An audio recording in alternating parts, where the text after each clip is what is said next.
भीतर तक जूते बिखरे हुए मिलते हैं। कभी कभी बड़ा कष्ट होता है कि जिस गोपाल ने ब्रज के अंदर स्वयं कभी जूता नहीं पहना, आज लोग उनके भक्त उनके मंदिर में जूता लेकर के चले जाते हैं जी। ऐसी दुर्गति है श्रद्धा की। ना जाने प्रपंच से कब हमारा ये सनातन धर्म मुक्त होगा और असली पूजा को, व्यवहारिक पूजा को, श्रद्धा वाली उस उच्च पूजा को कब ये लोग स्वीकार करेंगे। तो भगवान गैया चराते हैं। लगे सब गाय चरावन ग्वाल। सूरदास जी ने बड़ा मार्मिक वर्णन किया है। राम कृष्णाम कृष्णा कृष्णा ही ना विभू तस्या विशुद्धिम विच्छन्ना सर्पतमोदवासयत। उस सर्प को वहां से निकालने का प्रभु ने निर्णय कर लिया और अगले दिन गैया लेकर के काली देह पर प्रभु पहुंचे और गेंद का बहाना करके प्रभु ने गेंद डाल दी उसमें। ये सब कथा आप जानते हैं, मैं केवल कथा क्रम का निर्वाह करने हेतु ले रहा हूं। और भगवान के आगे जिद करता है वो दामा कि मुझे तो वही वाली कंदुक चाहिए, वही वाली, मैं दूसरी नहीं लूंगा, जहां से मर्जी ला के दो, मुझे लेनी है। भगवान ने कहा भैया वो तो यमुना जी में चली गई। बोले लाओ फिर। सबने कहा है पागल हो गया तू, सांप रहता वहां पर इतना खतरनाक। बोले हमें नहीं पता जी।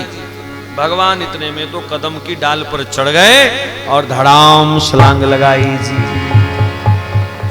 चले गए हैं। नाग पत्नियां हाथ जोड़ती हैं, प्रार्थना करती हैं, लाला मार्ग भूल गए हो क्या?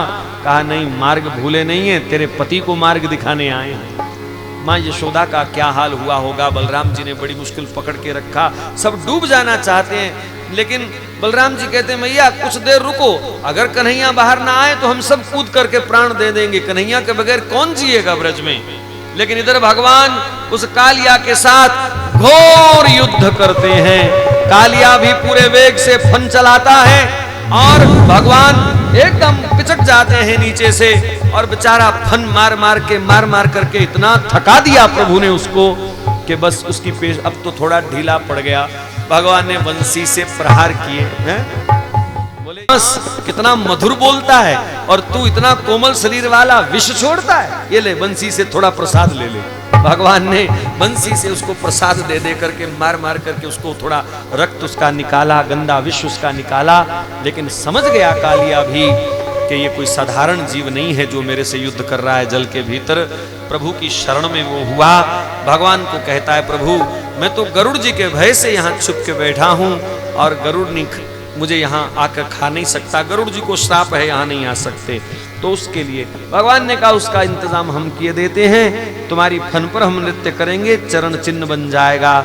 गरुड़ जी उस चिन्ह को देख करके तुम्हें कुछ नहीं कहेंगे। और फिर भगवान उछल करके उनकी फन पर चढ़ गए।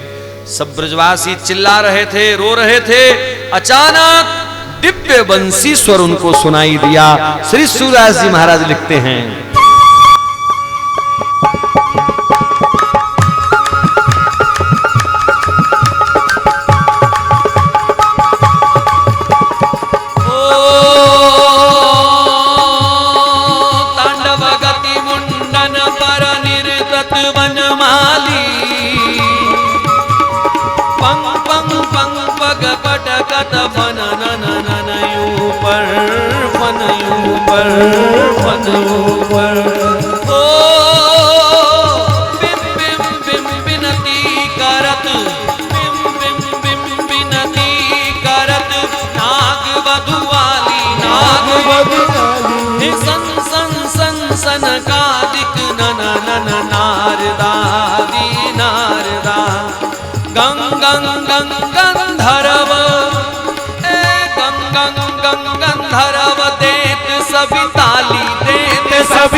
सूरदास प्रभु की महिमा किन किन हूँ न जानी, किन किन हूँ न जानी।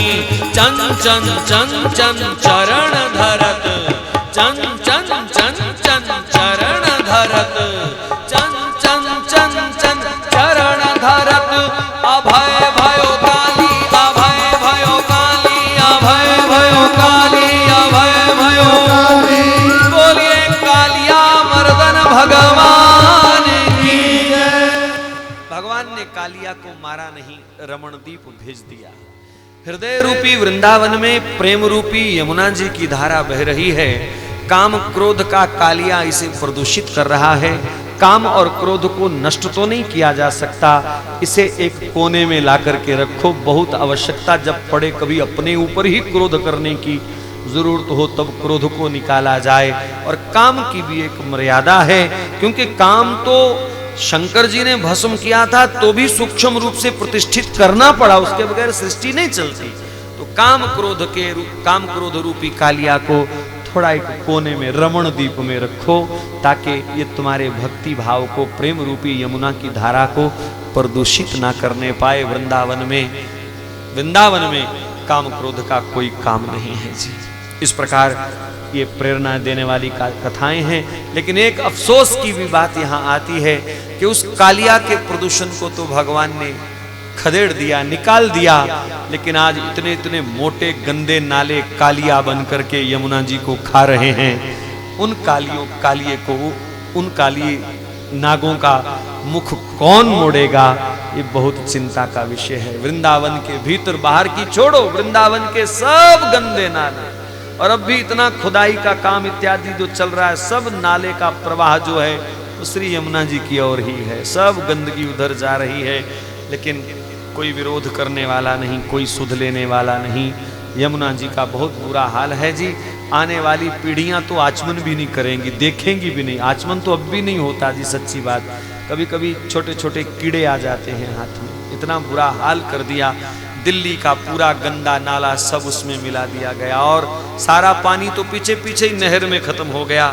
बाकी शहरों की गंदगी को ही यमुना जी में बहा करके कहा यही यमुना है, पियो पानी है। फिर यहाँ अफसोस तो है ही है, लेकिन प्रयास कोई ना कोई जो भी बन पाए किसी से करना चाहिए। लाखों लाखों रुपया खर्च करके लोग फूल बंगले बनाते हैं, एक एक दिन में 10-10, 15-15 लाख 2 घंटे में उजड़ जाता है। माफ करना, मैं किसी की श्रद्धा को ठेस नहीं पहुंचाना चाहता, लेकिन कभी किसी ने ये नहीं सोचा कि यमुना जी के किनारे पर कोई घाट बना करके, कोई बढ़िया बगीचा बना करके ठाकुर जी के लिए स्थायी फूल बंगला बनाया जाए। यमुना जी के घाट किस प्रकार सूने होते जा रहे हैं, गंदगी के ढेरों से लदते जा रहे हैं, लेकिन वहां सफाई का किसी भी सेठ को ध्यान नहीं आता। बस 2-4 घंटे में नाम पढ़ ले लोग, हमारा संपूर्ण सेवा फूल बंगला। आजकल बाढ़ आई हुई है दानियों की वहां पर, और 2-3 घंटे की शोभा में लाखों रुपया वहां पर खर्च कर दिया जाता है। काश यही लोग यमुना जी के किनारे पर सुंदर सुंदर बगीचे बनाएं, सुंदर घाट बनाने में पैसा खर्च करें, तो कितनी बड़ी अद्भुत सुंदर क्रांति, हरित क्रांति का एक सुंदर प्रवाह चल सकता है। आओ आगे बढ़े।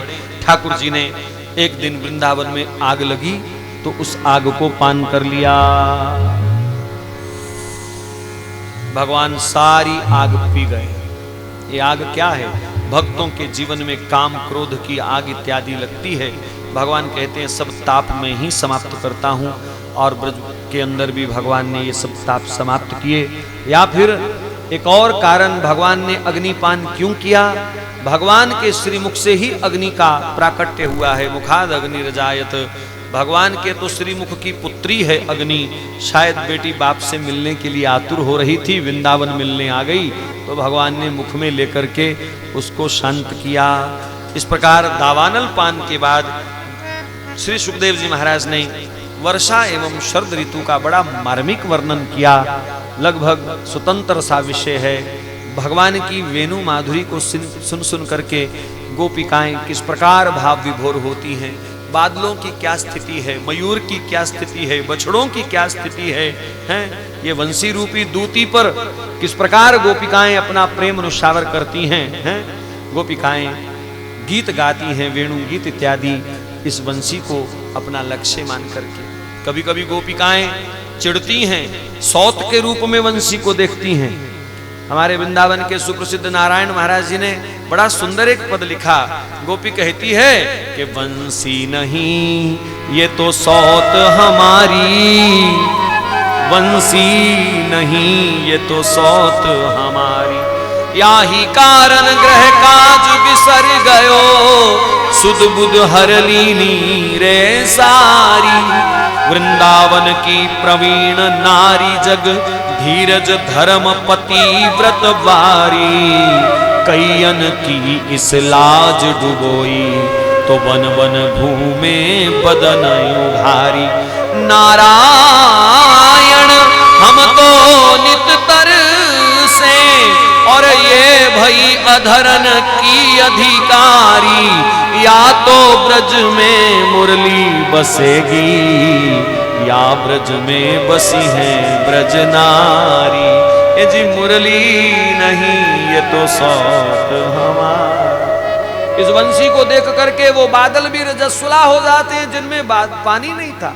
अरे बछड़ा, गाय तृण छोड़ देती है, बछड़ा माँ का स्तन छोड़ देता है। और कभी कभी कन्हैया तो ऐसे अंदाज से कि गाय के पैर को बांधने वाली रस्सी अपने मस्तक पर बांध लेते हैं और उसी में मोर मुकुट लगा करके जब बंसी वादन करते हैं तो गाय अपना मानो सब कुछ निशावर सी कर लेती हैं। कि गाय के पैरों की रस्सी को जो दूध दोहते समय गाय के पैर में बांधी जाती है वो मस्तक पर गोबर से सनी हुई, मूत्र से सनी हुई।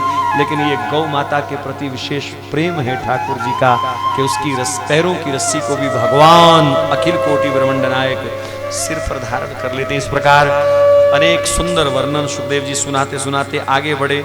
गोपिकाएं कात्यायनी माता के व्रत करती हैं। कात्यायनी महामाय महायोगिन्य धीश्वरी नंद गोप सुतम देवी पतिम में कुरुते नमः। पति रूप में चाहती हैं। क्यों जी, गलती तो नहीं कर रही कोई? अब वृतांत सुन चुके, अगर गोपियां श्री कृष्ण को पति रूप में मानती हैं तो कोई गलती तो नहीं कर रही। वैसे भी पालयति इति पति, जो सबका पालन करता है वो पति, और हम सबके पति भी तो वही हैं। तो गोपियां पति रूप में श्री कृष्ण की चाह करती हैं, व्रत रखती हैं। कार्तिक व्रत रखे हैं और उसी महीने यमुना जी में नगन स्नान करने चले गए। हेमंते प्रथमे मासी नंद ब्रज कुमारिका।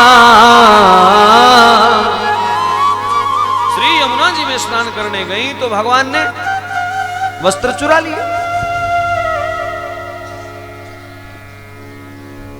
और कई लोग बड़ा अचंभा मानते हैं, ये कैसा भगवान है जिसने नहाती हुई गोपिकाओं के वस्त्र चुरा लिए।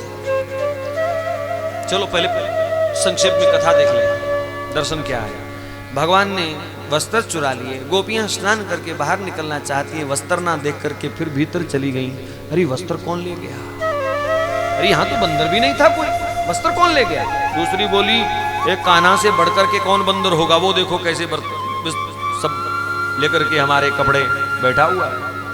अरे कान्हा, ये वस्त्र हमारे, हमें दे दो। भगवान ने कहा ले लो, बाहर आके ले लो, तुम्हारे हैं तो। अरे कान्हा, हम बाहर कैसे आए? कहा जैसे भीतर गई थी। कहा जब हम भीतर गई थी तब कोई हमको देख नहीं रहा था, अब तो तुम देख रहे हो, तुम्हारे सामने हम बाहर कैसे आए? भगवान ने बहुत सुंदर बात कही, आप पकड़ लेना। भगवान ने कहा गोपिकाओं, तुमको किसने कहा कि तुम्हें कोई देख नहीं रहा था? आकाश देख रहा था, धरती देख रही थी, पेड़ पौधे जीव जंतु पक्षी, हवा तुम्हें छू रही थी, सूर्य नारायण भगवान की किरणें तुम्हें देख रही थी। धीरे से बोले, मैं भी तो देख रहा था। जीव जब ये मानता है कि मुझे कोई नहीं देख रहा तब पाप कर बैठता है।